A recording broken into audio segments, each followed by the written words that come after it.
இன்றைக்கி அவசர ஊர்தி பயணம், ஆம்புலன்ஸ் பயணம். நாங்களும் உயிரை காக்கிறதுனால நாங்களும் டாக்டர் தான். என்ன உயிரை காத்துறீங்க அப்படின்னு கேட்கலாம். நீங்கள் ஒரு ஆம்புலன்ஸில் ஒரு எமர்ஜென்சி, அதாவது எமர்ஜென்சி ஒரு பேஷண்ட்டு படுத்துட்டார் அப்படின்னா எங்களுக்குன்னு ஒரு உயிர் இருக்குல்ல, அதை பற்றி கவலைப்பட மாட்டோம். எங்களை நம்பி ஒரு உயிர் இருக்குல்ல, அதை பற்றியும் கவலைப்பட மாட்டோம்.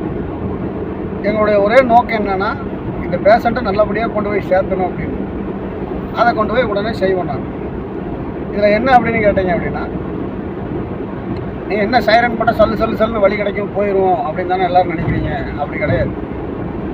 ஆம்புலன்ஸை பொறுத்தளவுக்கு சைரன் போட்டோம் அப்படின்னா முன்னாடி போகக்கூடிய மனிதாபிமானம் மிக்கவர்கள், அதாவது ஆம்புலன்ஸுக்கு வழி விடணும்னு நினைக்கக்கூடிய மனிதாபிமானம் மிக்கவர்கள் ஒரு சைரன் சவுண்டை கேட்டோன்னா ஒரு பதட்டத்தில் என்ன பண்ணுவாங்க அப்படின்னு கேட்டிங்கன்னா, நம்ம அவங்க லெஃப்ட்டு போவாங்கன்னு நினைப்போம், ரைட்டு வந்துடுவாங்க வழி விட்றதுக்காக.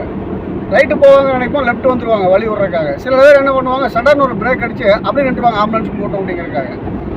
நம்ம கெஸ் பண்ணுற மாதிரி நடக்கவே நடக்காது. ரோட்டில் சாதாரணமாக வண்டி ஓட்டும் போது இருக்கக்கூடிய ஒரு தெளிவு இந்த ஆம்புலன்ஸ் ஓட்டும் போது இருக்காது. அது எல்லாம் மீறி அந்த உரிய நேரத்தில் கொண்டு போய் அந்த பேஷண்ட்டை சேர்த்தணும். அது வரைக்கும் எங்கள் உயிரை பற்றியோ எங்களை நம்பி இருக்கக்கூடிய உயிரை பற்றியெல்லாம் கவலைப்படாமல் செய்யக்கூடிய நாங்களும் உயிர் காப்பாளர்கள் தான். ஆனால் என்னென்னு கேட்டீங்க அப்படின்னா, எங்களுக்கு மதிப்பு துளி கூட கிடையாது அப்படிங்கிறத இந்த பதிவு மூலிமா. என்ன காசு வாங்குறான்ல, காசு வாங்கலாம், யார் வேணாலும் காசு வாங்கலாம். சம்பளம் தர்றாங்கிறக்கா கரண்ட்டை யாராவது வாயில் எடுத்து வைப்பாங்களா? ஆனால் ஆம்புலன்ஸ் ஓட்டுறவங்களுக்கு அது இந்த மாதிரி ட்ரஸ்ட் ஆம்புலன்ஸ் ஓட்டுறவங்களுக்கெல்லாம் பெரிய ஒரு வருமானம்லாம் இருக்காது. கொடுக்கவும் மாட்டாங்க, கொடுக்கவும் முடியாது. ஏன்னா அவங்களும் மனிதாபிமானத்தோட ஒரு தியாகத்தோடு செய்கிறாங்க, அதனால் கொடுக்கவும் முடியாது. அப்படி இருக்கும்போது அப்படின்னு பார்த்தீங்க அப்படின்னா குறைஞ்ச சம்பளம் தான் கொடுப்பாங்க, ஏதோ ஒரு செலவுக்கு அப்படிங்கிற மாதிரி தான் கொடுப்பாங்க.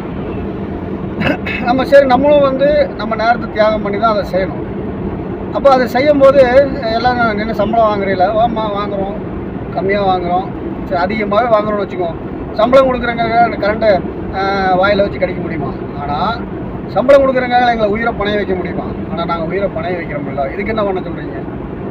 எங்களுடைய அந்த முயற்சிக்கு என்ன பதில் சொல்ல போகிறீங்க? சம்பளம் கொடுக்குறீங்க, ஓகே. சம்பளம் வாங்குறாங்க, ஆம்புலன்ஸுக்கு காசு வாங்குறாங்க, ஓகே. அதிகமாக வாங்குறாங்க, ஓகே. எல்லாமே சரி. உயிரை பணைய வைக்கிறான்ல, அதுக்கு நீங்கள் எவ்வளோ கொடுத்தாலும் ஈடாகாது.